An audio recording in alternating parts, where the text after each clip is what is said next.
తెలంగాణ తల్లి విగ్రహం మార్పుపై స్పందించిన మాజీ సీఎం కేసీఆర్. ఎర్రవల్లిలో బీఆర్ఎస్ ఎమ్మెల్యేలు, ఎమ్మెల్సీలతో మాజీ ముఖ్యమంత్రి పార్టీ అధినేత కేసీఆర్ ఈరోజు సమావేశమయ్యారు. ఈ సమావేశానికి మండలి విపక్షనేత మధుసూదనాచారి, కేటీఆర్, హరీశ్ రావు, ప్రశాంత్ రెడ్డి సహా ఎమ్మెల్యేలు, ఎమ్మెల్సీలు హాజరయ్యారు. శాసనసభ, మండలి సమావేశాల కార్యాచరణపై ఈ భేటీలో చర్చించారు. రేపటి నుంచి శాసనసభ, శాసన మండలి సమావేశాలు ప్రారంభం కానున్నాయి. ఈ నేపథ్యంలోనే పార్టీ ఎమ్మెల్యేలు, ఎమ్మెల్సీలకు దిశానిర్దేశం చేయడానికి శాసనసభ పక్షం సమావేశం జరిగింది.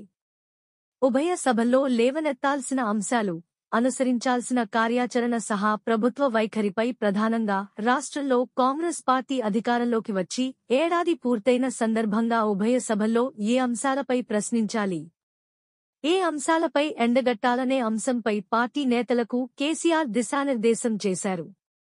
తెలంగాణ తల్లి విగ్రహం రూపు మార్చడాన్ని మాజీ సీఎం కేసీఆర్ తీవ్రంగా ఖండించారు.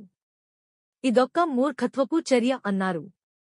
ప్రభుత్వాలు చేయవలసిన పనులు ఇవేనా అని ప్రశ్నించారు. ప్రభుత్వాలు మారినప్పుడల్లా విగ్రహాల్లో మార్పులు చేసుకుంటూ పోతే ఎలా అని ప్రశ్నించారు.